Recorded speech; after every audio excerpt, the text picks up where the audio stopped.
Doesn't matter because we can. Oh, hello. Right, we lost our battery, so we're back.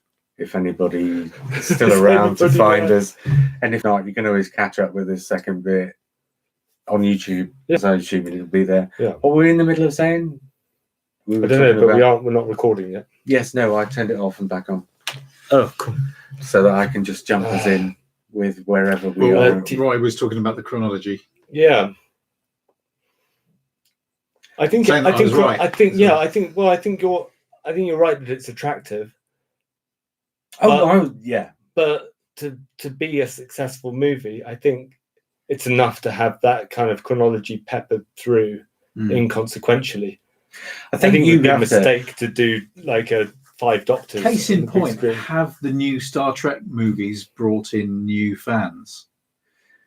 Or is that film just being watched by people who already... Do you mean the J.J. Abrams ones? Yeah. Oh, no, I think they've been watched by a lot of people. Yeah. A lot of new people. Yeah, Okay. I think they are. And I think that's the point. I think that's kind of... I don't think that's a good example of what Doctor Who needs to do, but it's kind of an example of how they would go about it. Not in terms of the chronology and stuff, but in terms of making it look like a brand new launch and then giving lots of nods to the fans to let them know. But in the respect of those films, they literally got a hold of the chronology and said, no, we're doing that instead. Yeah, because they had to for legal reasons. Oh, okay. Yeah, the Star Trek movies were made by, I don't know the details of this, but Star Trek is owned by 2 different companies. One of them owns television rights and one of them owns movie rights.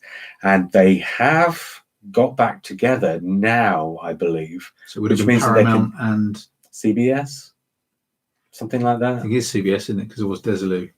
But I don't know. But either way, at the time they made the J.J. Abrams Star Trek movies, they weren't allowed to reference the TV program or something. And so there were legal reasons why they had to do it. But the difference in audience between Star Trek Nemesis and the J.J. Abrams Star Trek film, I mean, it's just 10 times the number of people. So a reboot in that instance attracted far more people than a film that talks about the Romulan Empire being destroyed. So, and this is what you have to do with Doctor Who. You can keep the continuity, like I said, but in the promotion, you have to make it seem to all those potential new viewers like they're not jumping on in the middle. The only thing I hadn't thought about is what Simon said is, would they could have the film where he leaves showing how he starts his adventures or her adventures.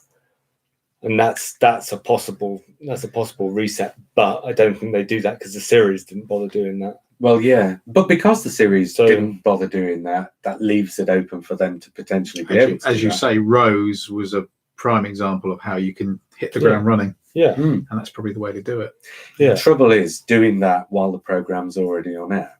So in order to do that while the program's already on air, you have to distinguish it from the program in order to then bring it back to the program afterwards. But you have to distinguish it in the first instance to find those new viewers, those new cinema goers. Lee's head would explode because Lee's very continuity obsessed, driven. So I'd be quite happy to see a movie completely independent from the TV series with a different actor.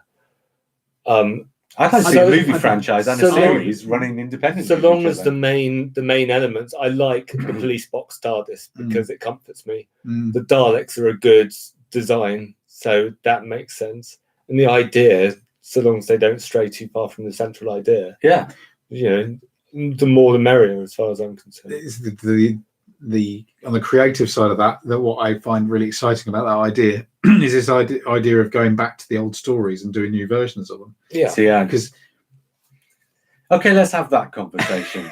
Well, all I was going to say was that these recent animations, we've seen them improve, and they've improved in the form that they've not tried to stick too closely to the original script, and they've become a thing in their own right. The animation is there for a tiny fraction of people. No, but I'm just saying that with how they work on screen, they've been far more effective by saying, do you know what, we're just going to make this work in its own right. And I forget the point I was making now, but if they go back to the old stories and make new versions of them, and they're not, completely going back to the blueprint of the original and just taking the initial core idea Yeah, they and rip doing on something them. completely new. But Yeah. Doctor Who's Really been quite- doing that for the last 15 years with the classic series from time to time. Mm. The God Complex is kind of a new version of the Curse of Fenric and the Horns of Nimon at the same time. If you wanted to do a remake of Pyramids of Mars, you could do a remake of Pyramids of Mars, just change some of the elements out. Have mummies walking around the English countryside, but instead of having this siren called Sutek behind them, have something else. And you'd still get the thing that people remember about Pyramids of Mars from when they were kids. It's not that Sutek wasn't a siren, but that there were mummies walking around the English countryside. They've had 2 stories in which Davros plays a very central part since the series came back, since the revival. I'm not hankering after a remake of Genesis of the Daleks, because I think The Magician's Apprentice was as close to that as we need. Plus, Genesis of the Daleks is slightly dull. But you know what I mean? No Doctor Who story. If when people come back to stories time after time after time, all the various different versions we've had of Hamlet, not the thousands and thousands of different versions that have appeared on stage, but also the dozens and dozens that have appeared on screen. People come back to that story because that is a very particular story that holds up. None of the Doctor Who stories hold up in the same way as Hamlet. No, you're right. I holds was up. thinking something like Hound of the Baskervilles or something like that. But yeah, Yeah, you're again. right. But the Doctor Who stories, we don't remember the stories, we remember the elements. Mm. So you can reuse. Well, So, Pete, the lovely Peter Cavanagh has taken issue with me calling a story which is effectively characters running from one small dome to another, apart from giant clams in the middle, dull. But it's all right. It's no Delta and the Bannermen. What I'm saying. but you know what I mean? Doctor Who does remake itself from time to time periodically, and can even more so if it wants to, without having to actually take the original scripts and do remakes. And in fact, I'm not entirely sure that this guy who broadcast this rumor to Gallifrey Base was talking about that kind of a reboot and those kinds of remakes anyway.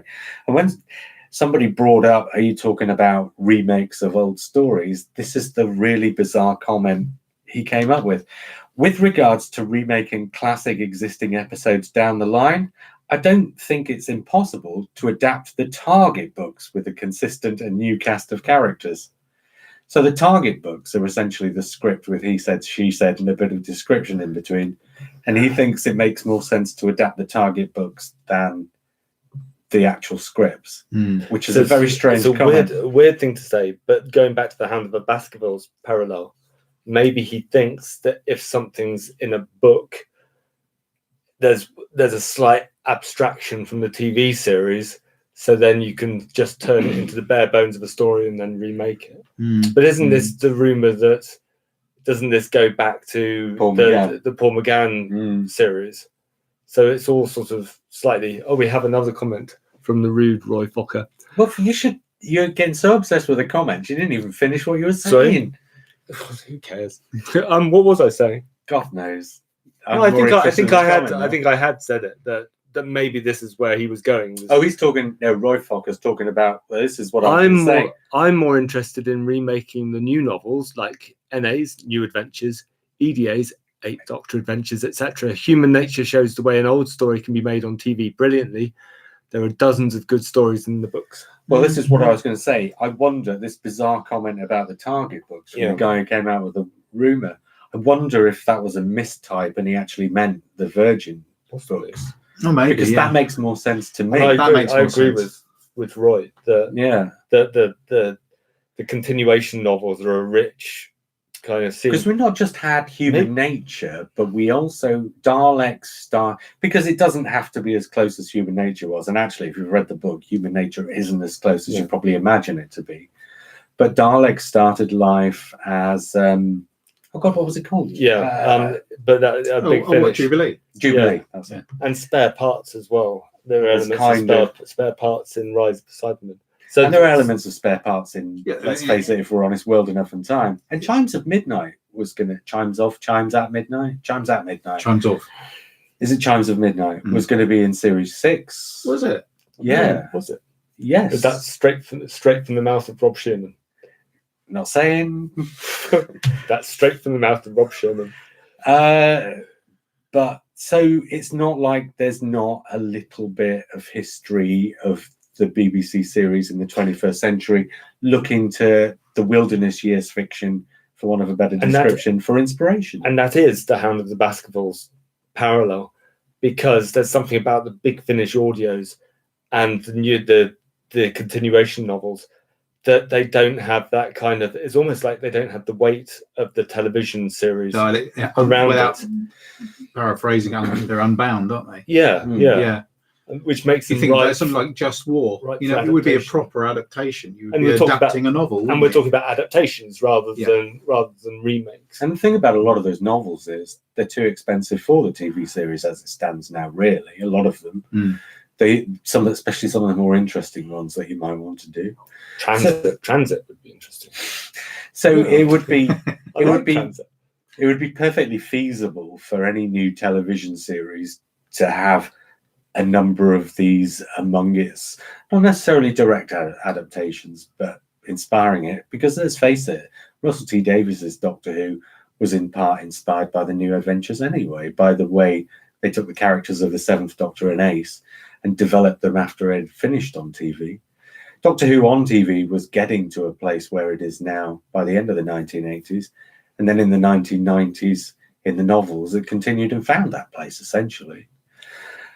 Okay, you wanted to have a fun little conversation about which stories you would Oh want no, to we see. did get a little bit excited when we started talking about New Adventures, didn't we? So, Yeah, okay. We'll get to the bizarre. We might get to the bizarre situation where Russell T Davies is writing the Doctor Who again, but he's adapting. Was it Damaged Goods?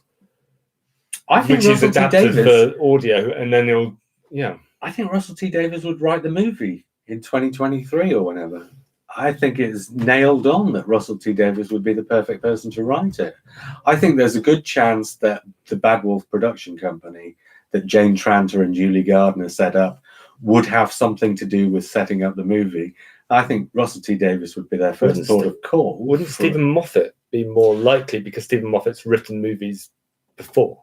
Well, he's So written one. Stephen Moffat, yeah, but he was moving into the movies, whereas Russell T Davies has Yes, but Russell T. always shown Davies, fondness for Russell T. long form series. but Russell T Davies has worked with Tranter and Gardner, and Moffat hasn't. And Russell T Davies has written for the Bad Wolf. Oh no! Actually, did the Bad Wolf production company start with the Shakespeare adaptation *Midsummer Night's Dream*? I think that was their first production, which was a Russell T Davies thing. So he launched their production company. Right. And given the success he had with Eccleston and Tennant in the noughties, I just think Russell T Davies is the banged on first name that they'd ask. Now, whether he'd do it, who But that's can say? that's if Bad Wolf Productions does the movie. Yeah. So that's I'm thinking, what's the company that Stephen Moffat works on? Hartswood. So what if Hartswood do it? Well, Hartswood do. I don't think it would be Hartswood. But they This is seem what I'm more saying. My prediction Okay. would be right. that it would be okay. Bad Wolf, because Okay. it was Bad Wolf that were talking to David Yates about making the movie when this first Right. came up. Okay.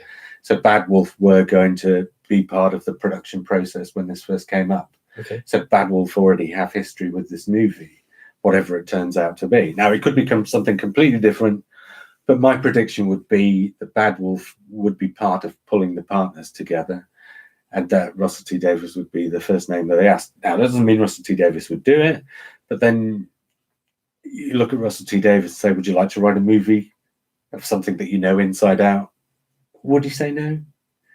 So I don't know. It would be my prediction he would write it. But, and of course, Doctor Who with David Tennant was unprecedentedly successful in a way that it hasn't been since. It was ubiquitous in this country, screaming girls at the NTAs. When David Tennant went up on stage to fetch an award, they had to stop the show for 30 seconds to wait for the screams to die down. All this kind of stuff. I mean, Doctor Who has been massively successful since, in a way that the detractors of people like Moffat and Chibnall can't seem to recognise. But under Russell T Davies, no doubt it had its Who Shot JR moment. And so I think if they want to do a movie and, you know, expand that out to the rest of There's the an world. awful lot of writers out there. It doesn't have to be It doesn't Well, have that's to it, be. that's the but I other just think he's the possible- obvious choice. But that's the Mm. possible reason why he wouldn't do it, because it wouldn't be Russell T Davies writing the movie. It would be Russell T Davies writing something and then it passing through other hands. That's how most movies are done. So it would be David Cope or something, or some guys in America rewriting and rewriting. Oh, it depends who does it, doesn't it? And it depends Yeah. what the setup is. I'm just saying my prediction would be Russell T Davies would be asked. Okay.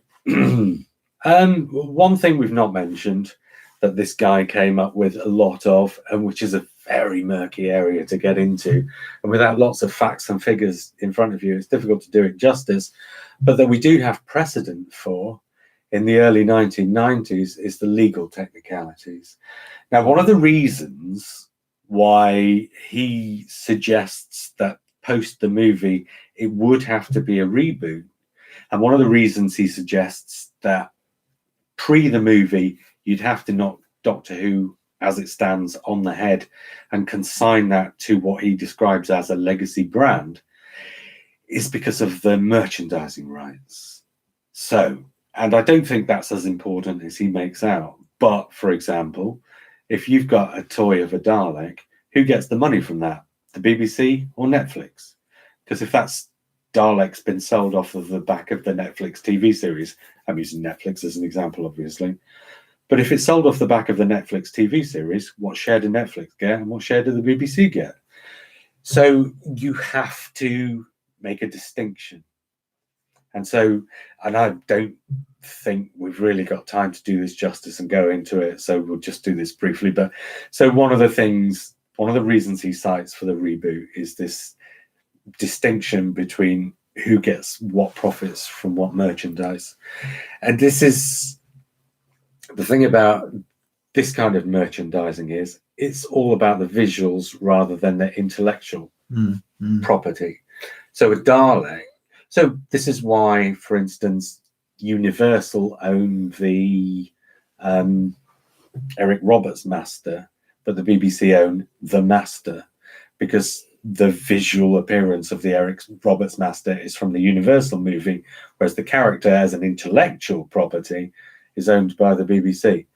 So everything, if it was a post-movie reboot, everything, including the Daleks and the TARDIS, would have to be at least slightly modified or redesigned so that you could distinguish between all the various merchandising, whether that be online computer games or images on T-shirts or toys or whatever. He talks about a theme park, whatever. Who gets the money from these things? Who owns the rights to these things? Has to be very tightly controlled. That's one of the issues with actually doing this in the first place, of course. Roy Fokker says merchandising is actually very important, just not very interesting. It's been a real mess with Star Trek in recent years. Oh, it's not unimportant, but Yeah. it's not as important as the program itself, because without the program itself, you wouldn't have the merchandise. If it came to a choice between stopping Doctor Who and continuing with a production partner, the BBC would continue with a production partner regardless of, whatever happened with the merchandise. And we saw that in the 90s, because they stopped Doctor Who to continue with a production partner, and they carried, and regardless of what it looked like to us, they spent 6 years trying to find the right production partner and get that production off the ground. And it looked like they hated Doctor Who and didn't want it, but they didn't spend 6 years trying to get Doctor Who back off the ground because they hated it and didn't want it. And that would be the situation again. That's why the TV movie is mired in all these weird rights, and why, you can't have Grace and Changley turn up in Big Finish or in the comics or whatever, because of these rights that had to be signed away to do it.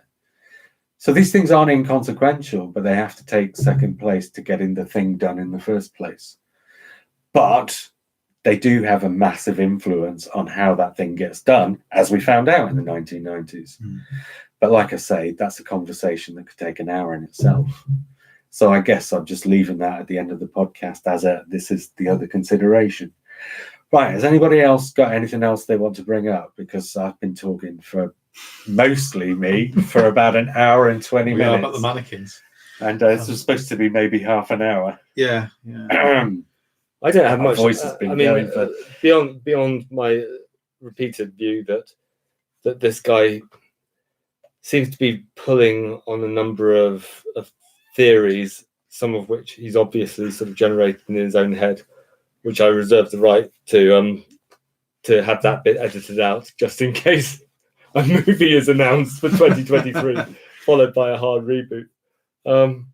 But what he's describing, I think that the ultimate thing about it is what he's describing doesn't actually frighten me.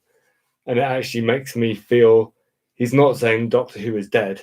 He's saying actually Doctor Who's potentially going to go down interesting avenues, which I agree with him. He repeatedly says this is Doctor Who's bright, shiny future. Yeah. It's just the other people listening to how he describes the bright, shiny future, getting the fear of God put into them, essentially. Yeah. We fear change. I think the one thought that I would leave on is that this whole thing appears to be about the competition between streaming and broadcast. And like I said, okay, the BBC isn't the only organisation, but it's one of the very few organisations that doesn't actually need to take that competition into account. So however this dog gets led, it doesn't necessarily need to get led by its tail, which means it could land either way.